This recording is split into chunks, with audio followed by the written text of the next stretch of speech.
सभी आदरणीय दोस्तों का बौद्ध फैमिली में स्वागत व अभिनंदन है। पूजनीय भगवान महात्मा बुद्ध को नमन करते हुए उनके सम्मान में दिल से कमेंट सेक्शन में लिख दीजिए मित्रों, नमो बुद्धाय। चलिए सुनते हैं उनके सुविचार को और उसके बाद बताए हुए रास्ते पर चलने का प्रयास करते हैं और उसके बाद स्वास्थ्य से संबंधित कुछ महत्वपूर्ण जानकारी लेते हैं। दोस्तों, आप लोग चाय पीते होंगे। आज हम जानेंगे चाय में ऐसी 6 चीज़ें कौन सी मिला दी जाए कि 60 बीमारी को कम से कम जड़ से नष्ट कर देगी। वो 6 चीज़ें क्या है, उसमें क्या क्या पाया जाता है, कौन कौन से प्रोटीन्स विटामिन्स पाए जाते हैं, उसके क्या लाभ है और कितनी मात्रा में हमें चाय में पीना चाहिए। तो दोस्तों, इससे आपको लाभ मिलेगा। ये सारी जानकारी शेयर करते हैं। सबसे पहले चलिए सुनते हैं भगवान महात्मा बुद्ध का एक उपदेश। गौतम बुद्ध द्वारा दी गई 17 अवचेतन मन की शक्ति आज का उपदेश है कि उपासना हमने मन की शक्ति को समझने और सुधारने के लिए मार्गदर्शन प्रदान करती है। यह उपदेश अपने जीवन में सफलता, शांति और समृद्धि प्राप्त करने के लिए महत्वपूर्ण है। पहला है समझदार विचार करें। हमें अपने विचारों को समझने और उन्हें समझदारी से निरीक्षण बनने की आवश्यकता होती है। समझदार विचार के माध्यम से हम समस्याओं का समाधान कर सकते हैं और अपने जीवन को सकारात्मक रूप से प्रभावित कर सकते हैं। दूसरा है शांति की खोज करें। हमें अपने आंतरिक शांति की खोज करने की आवश्यकता है। व्यस्त जीवन में शांति और स्थिरता बनाए रखना महत्वपूर्ण है। तीसरा है सकारात्मकता को बढ़ावा दें। हमें सकारात्मक सोच को बढ़ावा देना चाहिए और आत्मविश्वास को अस्थायी बनाने की कोशिश करनी चाहिए। सकारात्मक सोच हमें अपनी चुनौतियों का सामना करने की शक्ति प्रदान करती है। धैर्य रखें। जीवन में सफलता प्राप्त करने के लिए हमें धैर्य से काम करने की आवश्यकता है। धैर्य से काम करने से हम समस्याओं का समाधान कर सकते हैं और सफलता के मार्ग पर अग्रसर हो सकते हैं। कृतज्ञता रखें। हमें अपने जीवन में हुए सभी सुख दुख के लिए कृतज्ञ रहना चाहिए। कृतज्ञता से हमारे मन को सुखी रहने की क्षमता बढ़ती है। छठवां है स्वयं सम्मान करें। हमें अपने स्वयं को सम्मान करने और अपने गुणों को स्वीकार करने की आवश्यकता है। स्वयं सम्मान से हमारे मन को शक्ति मिलती है और हम खुद को अच्छे ढंग से प्रभावित कर सकते हैं। गम रहे। हमें नम्रता से जीवन जीने की क्षमता होनी चाहिए। नम्रता से हम दूसरों के साथ सम्मानपूर्वक व्यवहार कर सकते हैं और सहजता से जीवन जी सकते हैं। सम्य व्यवहार करें। हमें सम्य व्यवहार करने की आवश्यकता है। सभ्यता से हमारे मन को नियंत्रित करने में मदद मिलती है। संतुलित रहे। हमें संतुलित जीवन जीने का प्रयास करना चाहिए और अपनी भावनाओं को संतुलित रखना चाहिए। संतुलन हमारे मन को शक्तिशाली बनाता है। अगला है सच्चाई का मार्ग चुनें। हमें सच्चाई के मार्ग पर चलना चाहिए। सच्चाई के साथ हम जीवन की सभी परेशानियों का सामना कर सकते हैं और सच्चाई का मार्ग हमें समृद्धि और सफलता की ओर ले जाता है। अगला जो उनका उपदेश है, सरलता और सादगी का पालन करें। हमें सरलता और सादगी के मार्ग पर चलने का प्रयास करना चाहिए। सरलता और सादगी से हमारे मन को नियंत्रित करने में मदद मिलती है। आत्मविकास करें। हमें अपने आत्मविकास पर काम करना चाहिए। आत्मविकास हमारे मन को शक्तिशाली बनाता है और हमें अपने लक्ष्य तक पहुंचने में मदद करता है। अध्ययन करें। हमें ज्ञान और शिक्षा में अध्ययन करने की आवश्यकता है। ज्ञान प्राप्ति हमारे मन को शक्तिशाली बनाती है और हमें समस्याओं का समाधान करने में मदद करती है। संयम बनाएं। हमें अपने इंद्रियों को संयमित रखने का प्रयास करना चाहिए। संयम हमारे मन को शक्तिशाली बनाता है और हमें विषयों के मोह से बचने में मदद करता है। 15वां है समाधान करें। हमें समस्याओं का समाधान करने का प्रयास करना चाहिए और चिंता मुक्त रहने का प्रयास करना चाहिए। समाधान हमारे मन को शक्तिशाली बनाता है और हमें समस्याओं के समाधान के लिए सही दिशा में आगे बढ़ने में मदद करता है। सहज बने। हमें सहजता से जीवन को जीने की कोशिश करनी चाहिए। सहजता से हम जीवन की समस्याओं का समाधान कर सकते हैं और जीवन को सुखी बना सकते हैं। अगला जो उद्देश्य है, सामर्थ्य में विश्वास करें। हमें अपने सामर्थ्य में विश्वास करने की आवश्यकता है। सामर्थ्य में विश्वास हमारे मन को शक्तिशाली बनाता है और हमें अपने लक्ष्य तक पहुंचाने में मदद करता है। इन 17 अवचेतन मन की शक्ति के मार्गदर्शनों का पालन करके हम अपने जीवन में सकारात्मकता, शांति और समृद्धि को खोज सकते हैं। यह उपदेश हमें अपने मन के साथ समझदारी से व्यवहार करने के लिए प्रेरित करती है और एक सकारात्मक और उत्थानशील जीवन जीने में मदद करती है। अब हम मित्रों जानते हैं वो कौन सी 6 चीज़ें हैं जो हमें स्वस्थ और निरोग बनाती है। जैसे मित्रों सभी लोग जानते हैं, अगर हमको स्वस्थ और निरोग रहना है तो हमें जो प्राकृतिक के नियम है पहले उसका पालन करना होगा। प्राकृतिक क्या नियम है, वीडियो पड़ी हुई है, आप देख सकते हैं मित्रों। दूसरा है हमें खाने पीने, हमें खाना कब खाना चाहिए, खाना कितनी मात्रा में खाना चाहिए, पानी पीने की क्या नियम है, इस सारी चीज़ों का हमें पालन करना होगा। उसके बाद हमें पानी पीने के क्या नियम है, पानी पीने के सारे नियमों का पालन करना होगा। और अगला जो नियम है दोस्तों, चिंता मुक्ति जीवन जीने की आदत। हमें चिंता मुक्ति जीवन जीने की आदत अपनानी चाहिए। अगर हमें प्रकृति के 4 नियम अपना लिए तो दोस्तों हमारा शरीर स्वस्थ और निरोग बना रहेगा। मेरे शरीर में कोई बीमारी व्याधि नहीं होगी। तो उसके बाद अगर इन नियमों के पालन के साथ साथ कुछ और चीज़ें जो हम डेली यूज करते हैं उसे सही मात्रा में कुछ चीज़ें मिलाकर हम यूज करते हैं तो दोस्तों हमारा शरीर स्वस्थ और निरोग रहेगा। जैसे मित्रों सभी लोग जानते हैं, छोटी छोटी सी गलती से हम कभी बड़ी गलती कर बैठते हैं।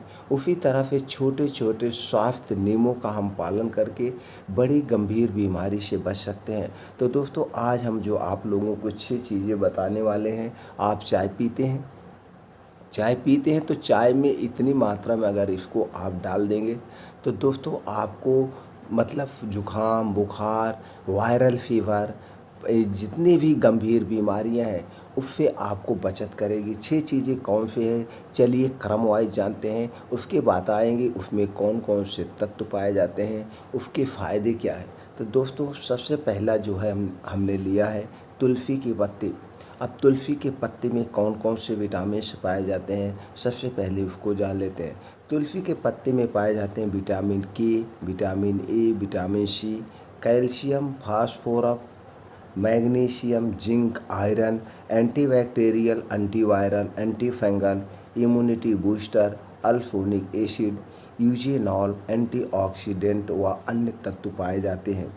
दूसरा है मित्रों हरी इलायची। हरी इलायची में क्या क्या तत्व पाया जाता है, calcium, potassium, antioxidant, riboflavin, niacin, vitamin C, mineral, iron, manganese, calcium, potassium, magnesium व अन्य छोटे मोटे तत्व भी पाए जाते हैं। अगला जो है दोस्तों दालचीनी। दालचीनी में क्या क्या पाया जाता है, दालचीनी में amino acid, antioxidant, fibre, manganese, iron, calcium, vitamin K, copper, potassium, magnesium, vitamin B6 व E। उसके बाद अगला तत्व जो है दोस्तों लौंग। लौंग में क्या क्या पाया जाता है, iron, fibre, phosphorus, magnesium, calcium, folate, fibre, vitamin C, zinc, copper, selenium, thiamine, sodium, manganese, potassium, carbohydrate, antioxidant व अन्य छोटे मोटे तत्व पाए जाते हैं।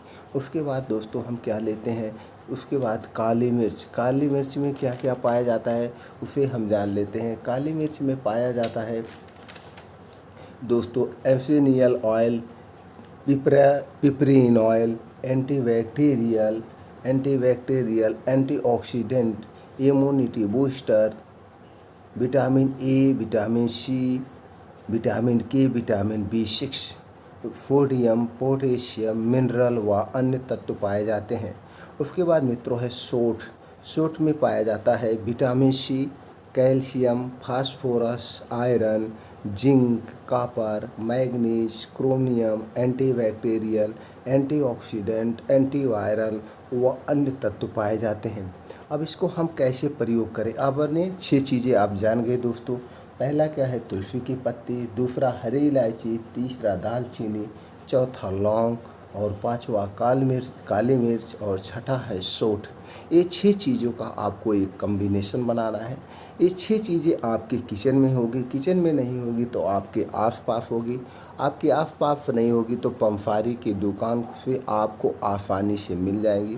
सारी चीज़ें आप लाइए। तुलसी की पत्ती की बात करें, हरी इलायची, दालचीनी, ये सारी चीज़ें तो आपको किराने दुकान पे मिल जाएगी। तुलसी की पत्ती अगर आपके आस-पास है तो इसे सुखवा लीजिए, नहीं है तो पंसारी की दुकान से आपको दोस्तों 200 से 250 रुपये किलो के हिसाब से मिल जाएगी।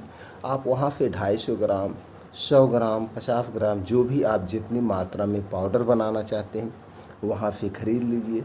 सब चीज़ें खरीदने के बाद पत्ती को छोड़कर बाकी चीज़ें आप हल्का सा रोस्टेड करना है, हल्का सा धीमी आंच पर इसे भून लेना है। भूनने से ये फ़ायदा होगा, इसमें जो मॉइस्चर है वो कट जाएगा। या तो इसे भून सकते हैं या तेज़ धूप में इसे दिन भर सुखा दीजिए। सुखाने से इसके मॉइस्चर सब हट जाएंगे और इसमें धूल डस्ट जो है इसके जब झाड़ देंगे तो साफ़ हो जाएगा। ये सारी चीज़ें करने के बाद इसे मिक्सर में आपको पीस लेना है। मिक्सर में पीस करके आपको पाउडर बनाना है। अब कितनी कितनी मात्रा में लेना है, तुलसी 25 ग्राम ले लीजिएगा पाउडर बनाने के लिए। तुलसी 25 ग्राम, हरी इलायची 50 ग्राम, दालचीनी 25 ग्राम, लौंग 20 ग्राम, काली मिर्च 20 ग्राम और सौंठ 30 ग्राम। ये सारी मात्रा ले करके आप इसका पाउडर बना लेना है। पाउडर बना करके इसको जो है किसी कांच के डिब्बे में रखिएगा, किसी और डिब्बे में मत रखिएगा।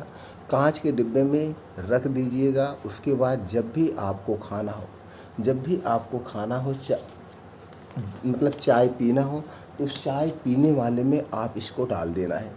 अब उसी में आप आधी चम्मच डाल दीजिए। जैसे अकेले अपना पी रहे हैं तो आधी चम्मच डाल दीजिए, कई लोग पी रहे हैं तो उसी हिसाब से आप इसकी मात्रा बढ़ा सकते हैं। यानी कि सारी की मात्रा, जैसे कितनी चीज़ें हैं, 6 चीज़ें हैं तो 6 चीज़ें में आपको 1 ग्राम, कोई पौना ग्राम, उसी हिसाब से कम्बिनेशन बना है, आप उसमें डाल देंगे तो आपकी चाय की स्वाद भी बढ़ जाएगा और आपका इम्यूनिटी बूस्टर हो जाएगा। अब इसके कितने सारे फ़ायदे हैं, इसके बहुत सारे दोस्तों फ़ायदे, बहुत सारे फ़ायदे। अब इन सारे विटामिन से तो हमारा शरीर बना है। जब हमें ये सारे तत्व मिल जाएंगे तो हमारी रोग प्रतिरोधक क्षमता बढ़ जाएगी। हमें हर एक चीज़ों में, जुकाम बुखार आपको हो रहा है तो जुकाम बुखार नहीं होगा। और इसे हम बराबर ले सकते हैं, दिन भर में चाहे जब पिए हम ले सकते हैं। अब दिन भर में हमें 3 ग्राम डेली मिला के ले सकते हैं तो कई बार आप पी रहे हैं उतना हो जाएगा। जैसे तुलसी की पत्ती भी हमें 3 ग्राम एक दिन में ले सकते हैं, हरी इलायची भी एक दिन में 3 ग्राम ले सकते हैं, दालचीनी भी ले सकते हैं, लौंग भी, काली मिर्च, सारी चीज़ें, सौंठ। इसमें ऐसे कोई तत्व नहीं है जो आपके शरीर को नुकसान करेगा, साइड इफ़ेक्ट है। इसे आप लीजिए, यूज करिए और स्वस्थ और निरोग रहिए। आपका चाय का स्वाद भी बढ़ेगा और आपको सुरक्षा भी मिलेगी शरीर में। तो दोस्तों एक बात और आप शेयर करना चाहते हैं, जानकारी हम आपको दे दिए, इसके बाद भी कोई जानना चाहता है, कुछ विचार ज़रूर शेयर करेंगे क्योंकि कुछ लोग नए आते हैं। तो जैसे अगर आप दोस्तों चैनल पर नए आए हैं तो आपके प्रकृति के जो नियम है ये सारी चीज़ें पढ़िए, आप देख लीजिए, स्वस्थ रहेंगे आप उतने ही। तो दोस्तों जितना हमारे पास अनुभव आता है हम उतने स्वस्थ और निरोग रहते हैं। तो दोस्तों वो सारे वीडियो आप देख करके अपने खान पान में दुरुस्त कर लीजिए, पानी पीने का समय निर्धारित कर लीजिए। और एक चीज़ ज़रूर बताएंगे, अपने 3 दोषों को ज़रूर मेंटेन रखिए। हमारा 3 दोष से शरीर बना हुआ है। ये 3 दोषों में कोई गड़बड़ी होता है तो हमारे शरीर में रोग व्याधि आती है, जैसे वात, पित्त, कफ। तो वात, पित्त, कफ को आप मेंटेन रखेंगे तो आपके शरीर में कोई रोग व्याधि नहीं होगा। तो दोस्तों फिर मिलते हैं ऐसी ही महत्वपूर्ण जानकारी के साथ अगले वीडियो में।